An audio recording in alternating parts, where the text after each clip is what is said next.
오늘의 말씀의 제목은 빛은 숨지 않습니다 라고 하는 제목으로 하나님의 말씀을 같이 나누겠습니다. 1977년 7월에 뉴욕의 한 발전소에 벼락이 내렸습니다. 그래서 그로 인해서 뉴욕 전체가 25시간 동안 완전히 정전이 되고 완전히 블랙아웃 된 날이 있습니다. 여러분, 그날 밤에 무슨 일이 일어났는지 아십니까? 수많은 사람들이 지하철에 갇혀 있었고요, 엘리베이터에 갇혀 있었고, 수많은 사람들이 집으로 돌아가기 위해서 몇 시간 걸어서 집으로 돌아가야 했습니다. 도시의 신호등들은 다 꺼져 있어서 자동차들이 온통 아수라장이 되었습니다. 그런데 여러분, 그 중에 가장 무서운 일은 어떤 일인지 아십니까? 갑자기 그 밤에 수많은 약탈이 일어나고, 수많은 강도 사건이 일어나고, 수많은 방화가 일어나는 그런 무서운 범죄가 뉴욕 역사상 가장 많이 강력하게 일어났다는 것입니다. 저는 그때 한국에서 그 뉴스를 듣고 상당히 의아해했습니다. 아니, 전기불이 없다고 어떻게 사람들이 갑자기 그렇게 악해질 수가 있단 말인가? 어떻게 빛이 없다고 그렇게 순식간에 사람들의 마음도 검은색으로 죄악으로 그렇게 물들 수 있단 말인가 하는 그런 의아심이, 이토록 잘 발달되어진 미국에서 어떻게 그렇게 전혀 비문명인과 같은 그런 행동들을 할 수 있는가 하는 생각을 했습니다. 그러면서 느낀 것이 있습니다. 이야, 빛이라는 것이 참으로 중요하구나. 이 빛이라는 것이 사람들의 범죄를 막아주기도 하고 안전도 지켜주는구나. 그때 제가 대학생이었습니다. 그런데 그것이 종종 내 마음에, 아, 그렇구나, 빛이라는 것이 그런 것이구나, 그렇게 생각이 났는데 44년의 세월이 흘른 이때까지 내 마음에 남아서 오늘 이렇게 여러분들에게 같이 이해하러 사용할 줄은 꿈에도 몰랐습니다. 여러분, 우리 기독교인들에게 있어서 이 빛의 의미는 매우 중요합니다. 이 빛은 우리 기독교에 있어서 어떤 상징적인 그런 의미를 담고 있습니다. 빛은 무엇에 대한 상징입니까? 빛은 하나님에 대한 상징입니다. 그래서 출애굽시에 어떤 일이 있었습니까? 낮에는 구름 기둥이, 밤에는 불 기둥이 이스라엘 민족들을 인도해서 이 가나안 땅을 향해 갔습니다. 그때 하나님께서 그 불 기둥 가운데 계셨다고 말씀하고 있습니다. 바로 불은 하나님을 상징하는 것이죠. 그리고 에스겔 선지자가 어느 날 하나님을 만났습니다. 그랬더니 구름 속에서 강력한 빛이 비춰나와서 사방을 비추었다라고 말씀하고 있습니다. 그리고 또 성경은 말이죠, 특히 요한복음 1장에 보면은 누구를 빛이라고 말씀하고 있습니까? 예수님을, 이 세상을 비추는 빛이라고 말씀하십니다. 구약 성경에서 오실 메시아에 대해서 여러 번 이렇게 예언을 하셨는데, 그런데 오실 메시아를 예언할 때 그 메시아가 큰 빛이다, 곧 예수님이 큰 빛이다, 의로운 빛이다, 해다, 이렇게 표현을 했습니다.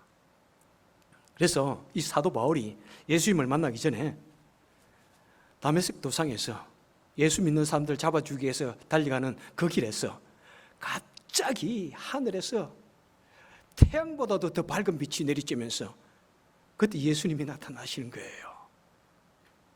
그 예수님이 세상에 비친 것입니다. 그리고 또한 예수님이 자신이 스스로 말씀하십니다.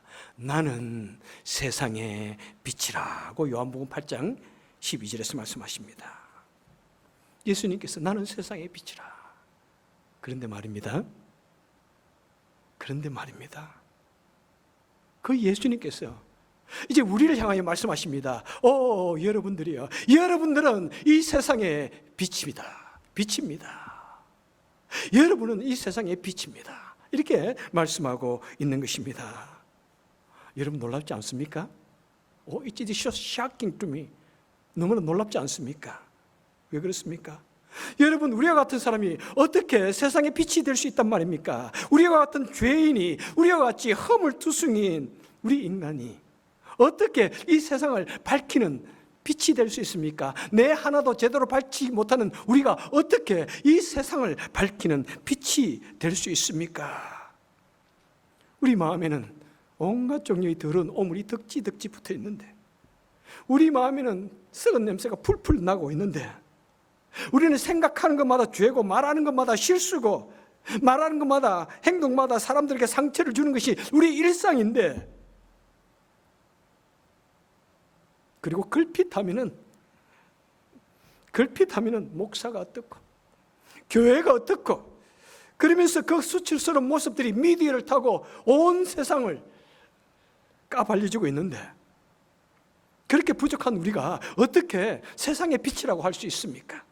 그런데 주님께서 여러분들은 세상의 빛입니다 라고 말씀하고 있습니다.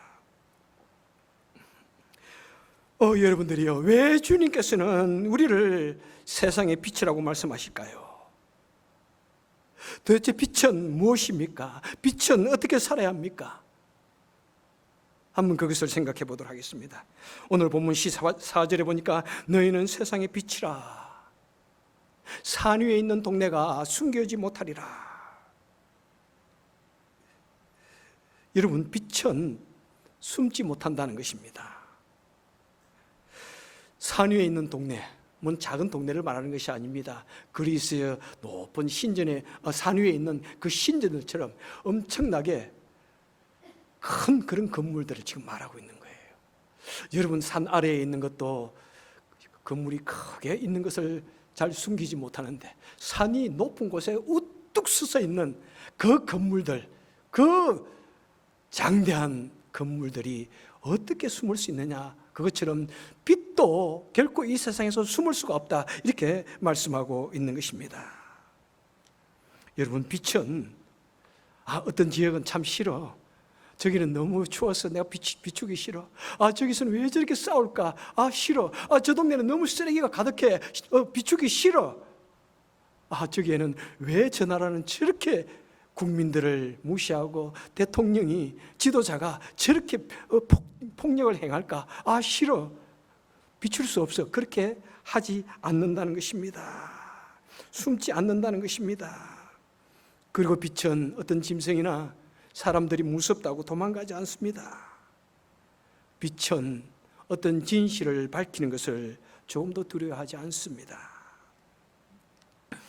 여러분, 빛은 성도라고 말씀합니다. 그래서 첫째 우리가 생각할 것은 무엇입니까? 성도는 숨지 않는다. 성도는 도망가지 않는다라는 이 사실을 우리는 기억해야 할 것입니다. 벽장 속의 그리스도인이란 말을 오래전에 한 적이 있습니다. 클로젯 크리스천. 이 벽장 속의 그리스도인이란 말은 성도가 자신이 성도였는데, 자신이 예수님을 믿는데, 그런데 그것이 자신이 사람들 앞에 내가 예수를 믿습니다 라고 이렇게 드러내지 않는다는 것입니다.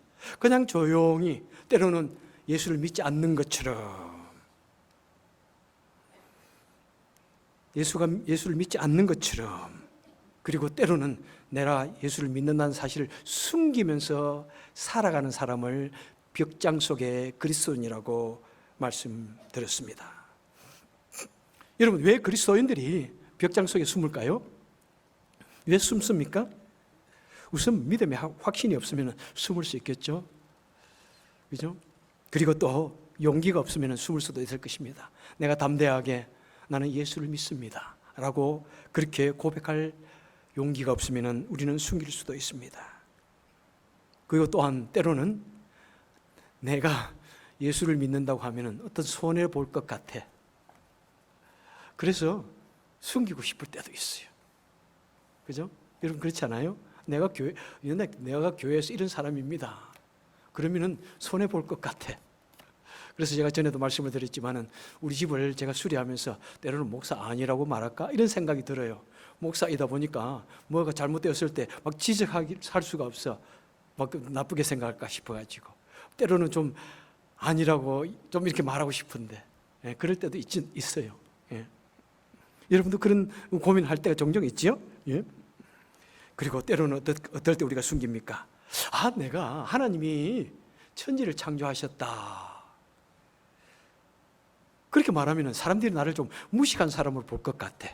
빅뱅 이론을 믿지 않냐고, 진화론을 믿지 않냐고, 하나님이 천지를 창조하시고 사람들을 창조하셨다 그러면은 사람들이 나를 좀 비과학적인 사람, 비이성적인 사람으로 볼 것 같아.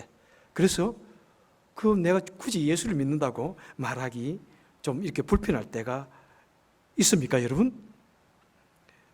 그리고 또 가끔 우리 예수님께서 부활하셨다, 우리도 죽음에서 부활할 것이다, 예수님은 재림하실 것이다, 언젠가 이 세상이 종말에 오고 예수님께서 구름 타고 재림하실 것이다, 천국이 있고 지옥이 있다, 그러면 사람들이 좀 나를 이상하게 볼 것 같아.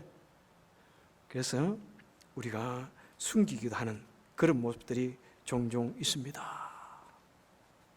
저도 옛날에 그런 적이 있거든요. 담대하게 친구들 앞에서 또 친척들 앞에서 예수를 믿는다고 말하지 못한 그런 적이 있습니다. 여러분, 우리 성도는 어떤 사람이라고요? 내가 그리스도인인 것을 밝히는 것을 부끄러워하지 않는 사람입니다. 부끄러워하지 않습니다. 숨기지 않습니다. 그래서 사도 바울은 내가 복음을 부끄러워하지 아니하노니, 내가 복음을 부끄러워하지 않는 것, 이것이 사도 바울만, 또 어떤 위대한 사람만 고백하는 것이 아니라 우리 모든, 만약 우리가 그리스도인이라고 내가 생각한다면 우리는 담대하게 복음을 부끄러워하지 아니하고 사람들 앞에서 드러내는 것이 바로 우리 성도인 것입니다. 여러분, 세례의 의미는 무엇입니까?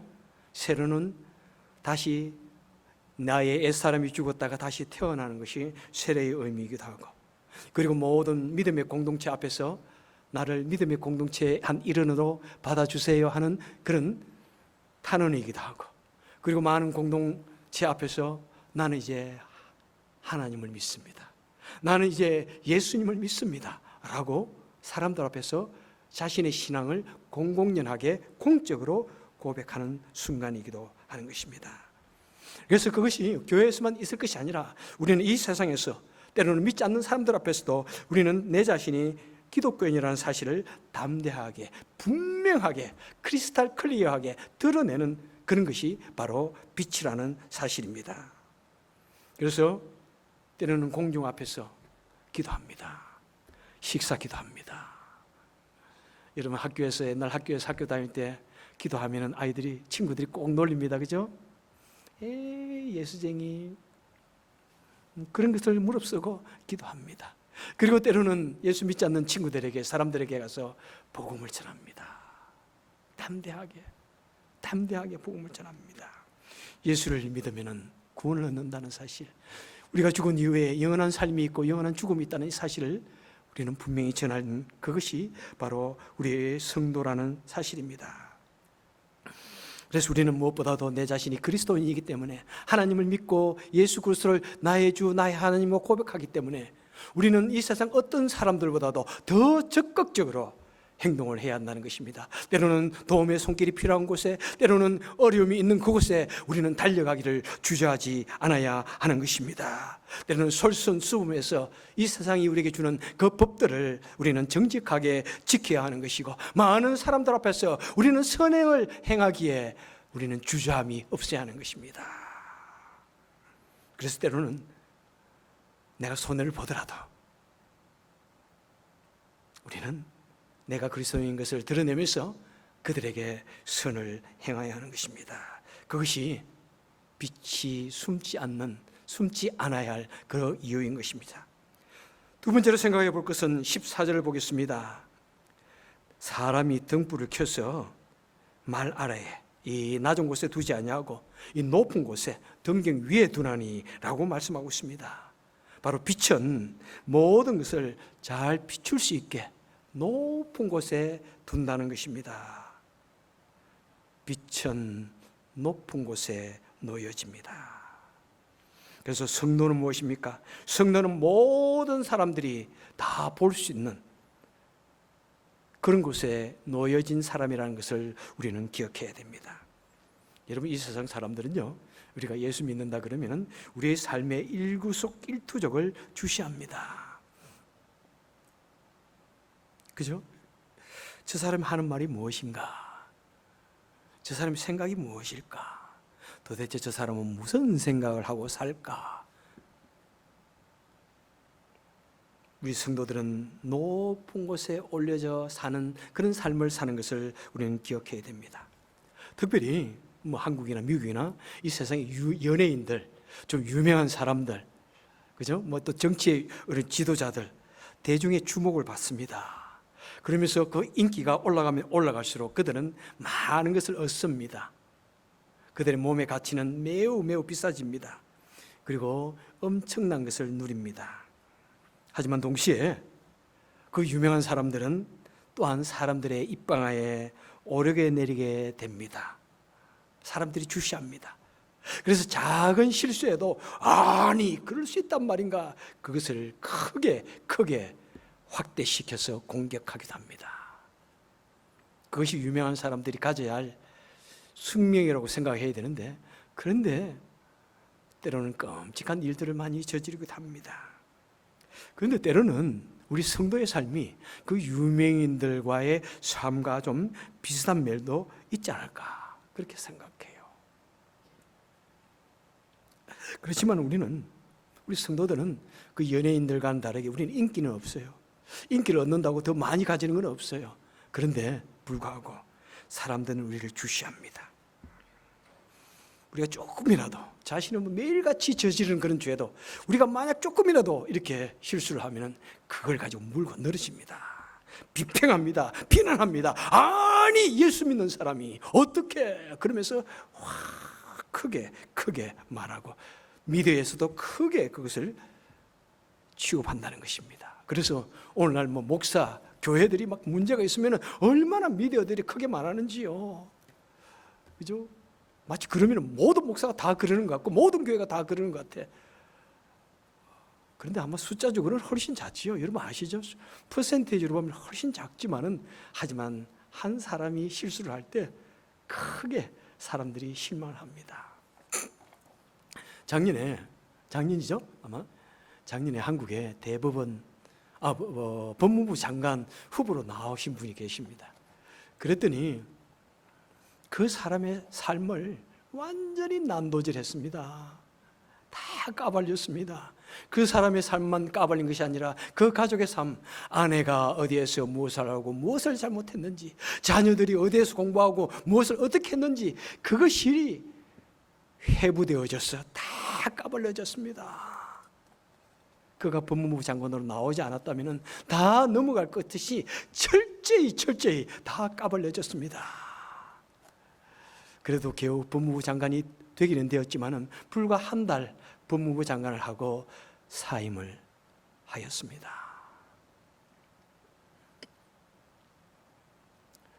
그런데 그 사람을 그렇게 철저하게 난도질한 검찰총장께서 이제 대통령 후보로 나셨습니다. 와, 그래서 나는 깜짝 놀랐어요. 와, 저 사람은 되게 자신이 있는가 보다. 아니면 모를까? 자신도 그렇게 까발려지고 난도질 당할 거라는 사실을 잊어버리셨나? 아니면 그렇게 자신이 있으시는가? 저는 깜짝 놀랐어요. 여러분도 좀 그런 생각 하셨나요? 제가 보면은 상당히 구린 것이 좀 많은 것 같기도 한데, 담대하게 나왔어요.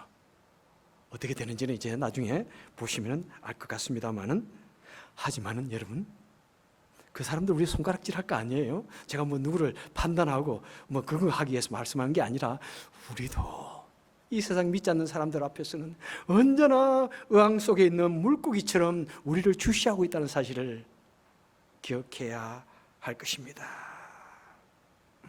내가 자칫 잘못하면 단번에 나를 향한 손가락질이, 나를 하는 정죄의 손이, 나를 하는 비평의 비난의 손가락이 달려든다는 사실을 기억해야 됩니다. 그리고 우리가 신앙생활을 오래 하면 오래 할수록 어떤 우리 교회에서 어떤 신앙에 어떤 우리의 직분이 있으면 있을수록 어떻게 교회 권사가 막 그러면서 얼마나 공격을 잘 하는지요. 그런 공격 받아보셨나요, 여러분?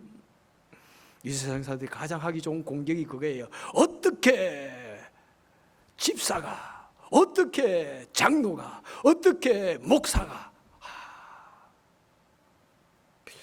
여러분, 그런데 우리는 그것을 짊어져야 할 것이 우리의 숙명이라는 사실을 알아야 됩니다. 예수를 믿으면 우리는 그것을 우리 일생 동안 당연하게 짊어지고 가야 합니다. 왜? 그 사람들이 우리를 향해 그렇게 기대하기 때문입니다. 여러분, 우리의 일상의 삶과 우리 이 삶의 생각이 대중 앞에 벌거 벗겨져도 우리는 부끄럼 없을 수 있도록 우리는 그렇게 노력하고 살아야 합니다. 제가 가장 좋아하는 윤동주 시인의 시처럼 나는 한 점 부끄러움 없기를 잎새 이는 바람에도 괴로워했다는 그 마음으로 정말 한 점의 부끄러움 없이 살 수 있는 우리가 될 수 있도록 정말 우리는 엎드려 기도하고 노력하고 또 노력해야 하는 것입니다. 민심은 천심이다 하는 그 말을 우리는 기억해야 할 것입니다. 사람들의 마음은 하나님의 마음이다. 그래서 사람의 마음이 곧 하나님의 마음이라고 생각하고 우리 성도들은 사람의 마음을 얻기를 노력해야 됩니다. 사람의 마음을 살 수 있기를 우리는 최선을 다해서 조심스럽게 말하고 조심스럽게 행동을 해야 하는 것입니다. 여러분, 우리가 어떻게 사람의 마음을 움직이지 못하고 이 세상을 변화시킬 수 있겠습니까? 우리가 어떻게 사람의 마음에 감동을 주지 못하고 어떻게 이 세상을 좀 더 아름답게 만들 수 있겠습니까? 우리가 어떻게 사람의 마음에 감화를 끼치지 못하고 하나님의 마음을 우리가 감동시킬 수가 있겠습니까? 우리가 어떻게 사람을 기쁘게 하지 못하고 하나님을 기쁘게 할 수 있겠습니까? 여러분, 우리가 그렇게 사람들의 생각과 눈을 의식하여 조심조심 행동하다 보면 어떻게 됩니까? 그것이 내 몸에 익숙해집니다. 그래서 그것이 습관이 되어요. 노력하면 습관이 됩니다. 그리고 그것이 나의 삶의 스타일이 되고 패턴이 됩니다. 그리고 그것이 나의 인격이 되어지는 것입니다. 여러분, 그렇지만은 내가 사람만을 의식하자는 그런 말은 절대로 아닙니다. 사람만을 의식하고 내 마음은 그렇게 되지 않으면 어떻게 됩니까? 그것은 곧 외식주의자가 되는 것이고 이중인격자가 되는 것입니다. 그래서 우리는 내 밖의 행동과 내 마음의 생각과 내 밖에 모든 말하는 것과 내 마음의 마음이 같이 너무 갭이 많이 생기지 않도록 자꾸 같아지도록 노력하는 것, 이것이 우리 일생에 우리가 걸어가야 할 우리 성도의 마음이요 자세인 것입니다. 여러분, 성도는 사람의 눈을 의식하여서 선행을 하여서 하나님께 영광을 돌리고 또 선행을 계속 행하게 되면은 그 영광이 누구에게 간다고요? 바로 하나님의 영광이 드러난다는 것입니다.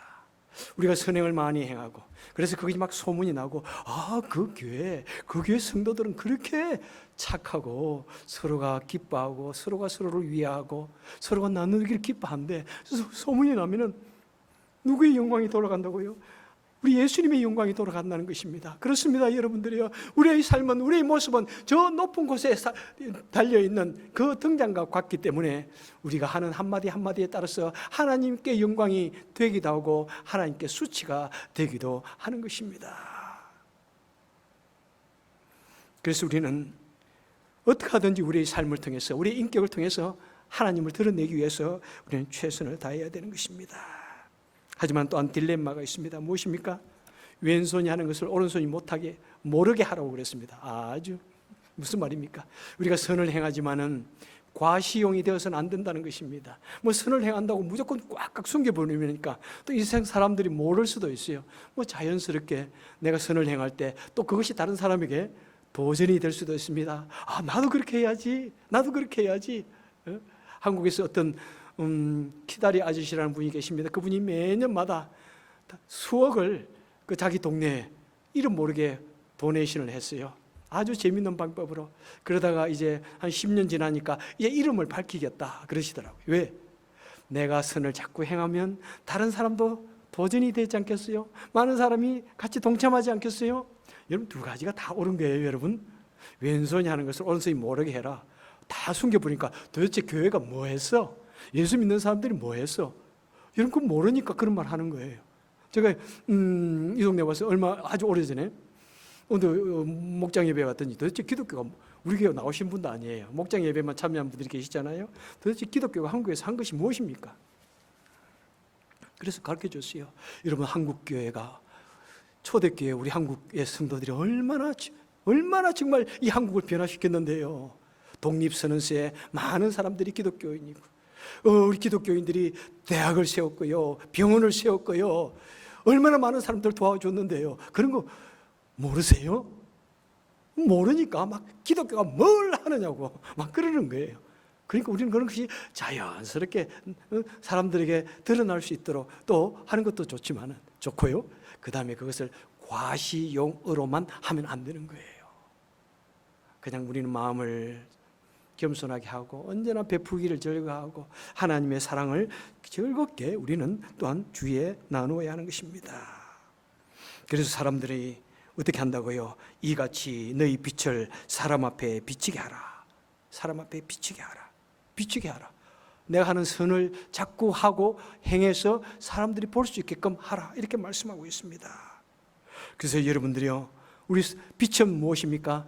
밤에 빛을 비추어주면 사람들이 거기에 넘어지지 않습니다. 돌에 걸리지 않냐고요.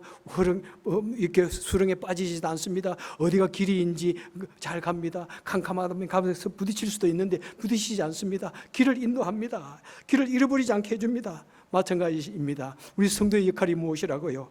이 세상의 길을 밝히는 사람입니다.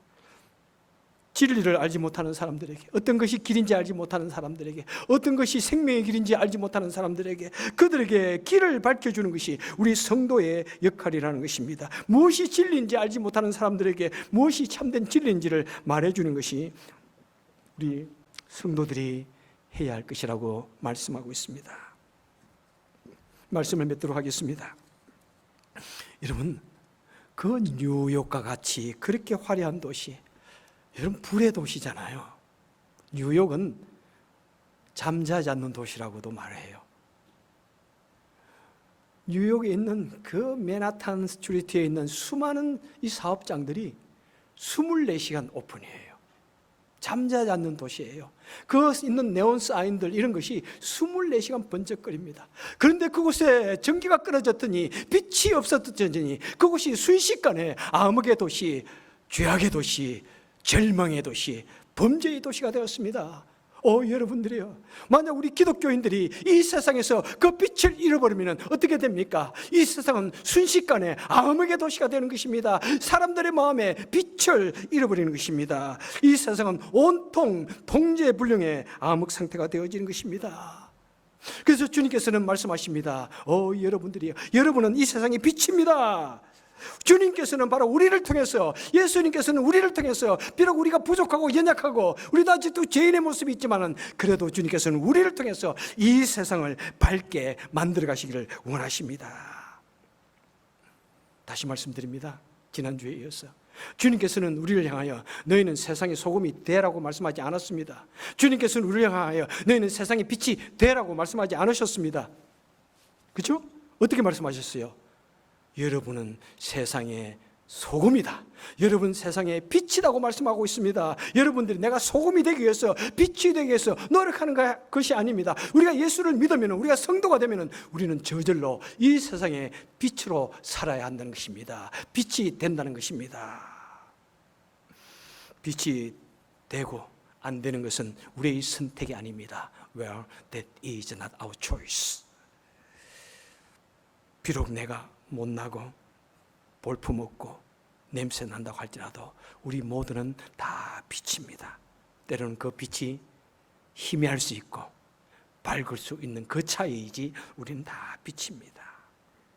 다음 주에는 어떻게 하면 우리가 빛의 조도를 올릴 것인가, 그것에 대해서 같이 나누게 될 것입니다. 여러분, 때로는 우리가 수치스러운 일을 저지르고 사람들 앞에서 우리 부끄러움이 드러나고 주의 영광을 가리지만은, 하지만 주님께서는 이 세상에서 유일하게 성도를 통해서, 교회를 통해서 이 세상의 빛으로 삼으십니다. 그들을 통해서, 우리를 통해서 이 세상을 다스려 나가기 원하시고 복음을 전하시기 원하시고 진리의 기둥과 터가 되라고 우리에게 말씀해 주고 있습니다. 그래서 여러분들이요, 빛은 결코 숨지 않습니다. 내가 희생하기 싫다고 숨어버리지 않습니다. 내가 주의 말씀 순종하기 싫다고 도망가지 않습니다. 빛은 높은 곳에 놓여서 세상을 비춥니다. 그래서 때로는 내가 벌게 벗겨지고 비난을 당하기도 하지만은, 그렇지만 성도는 내가 벌게 벗겨짐을 당할지라도, 때로는 사람들이 나를 손가락질 할지라도, 때로는 주의 일을 하다가 사람들에게 많은 그런 비난을 받는다고 할지라도, 그렇다고 그것 때문에 우리는 낙심하지 않습니다. 우리는 그럴지라도 낙심하지 아니하고 최선을 다해서 주님을 섬기고 봉사하고 주의 영광을 드러내기 위해서, 그래도 씨름꾼이 모래 툭툭 털고 일어나듯이 그냥 털고 괜찮아 그러면서 하나님의 일을 하는 것이 우리 성도라는 사실을 우리는 기억해야 됩니다. 여러분들이요, 그뿐만 아니라 우리는 언젠가 하나님의 심판대 앞에서 내가 한 모든 생각들, 내가 한 모든 말들, 내가 한 모든 행동들이 하나님 앞에서 심판받을, 판단받을 그런 날이 있다는 사실을 기억하셔야 합니다. 지금은 사람들이 모를 수도 있어요. 내가 죄를 적당히 짓고 내 생각을 꾹 참고 그렇게 있으면은, 말을 안 하면은 사람들이 모를 수 있지만은, 하지만은 언젠가 하나님 앞에서 드러나기 때문에 우리는 이 땅에 살 때 하나님 앞에서 드러날 그 날을 생각하면서 우리는 언제나 조심하고, 그래서 겉과 속이 같아지기까지 최선을 다해서 우리는 노력을 해야 하는 것입니다. 우리 모두 때로는 사람들의 비난이 있고 또 삶의 어려움이 있지만은, 그리고 그래서 주의 일을 감당하기에 눈물이 있지만은, 우리는 그런 시련들을 무릅쓰고 어두운 곳, 절망의 땅에 가서 우리의 선한 행실과 헌신을 통해서 그들 향하여 빛을 비춥시다. 어려움 당하는 사람들에게 가서 우리는 조금이라도 도움의 손길을 내밉시다. 그래서 이 세상을 좀 더 밝은 세상, 절망 속에 놓여있는 그들의 마음속에 좀 더 밝은 빛을 주어서 이 세상을 좀 더 밝게, 좀 더 아름답게 만들어 가시는 저와 여러분 되시기를 주님의 이름으로 축원합니다. 기도합시다. 주님, 정말 내 같은 것이 어떻게 목사가 됩니까? 어떻게 나 같은 것이 어떻게 빛이 된다고 저희들을 빛으로 삼으셨습니까? 무슨 희망이 있다고 우리를, 무슨 가능성이 있다고 우리를 빛으로 세우셨습니까? 주님, 너무나 부끄럽습니다. 너무나 안타깝습니다. 하지만은 주님께서 우리를 빛으로 세워주셨사오니 또 우리를 버려두지 않으시라 믿습니다. 하나님, 주님께서 우리에게 성령으로 충만케 하여 주시고 우리를 새롭게 만들어 주셔서 우리가 주님이 주시는 은혜로, 능력으로 주의 일을 좀 잘 감당할 수 있도록 도와주옵소서. 빛으로 잘 감당할 수 있도록 도와주옵소서. 결코 도망가지 않게 하시고, 결코 숨지 않게 하시고, 결코 움츠러들지 않게 하여 주셔서 이 세상을 더욱더 아름답게 밝게 만드는 우리가 되게 하여 주옵소서. 나의 삶의 공간들, 내 가정, 나의 일터를 더욱더 밝게 만드는 빛이 되게 하여 주옵소서. 예수님 이름으로 간절히 기도합나이다. 아멘.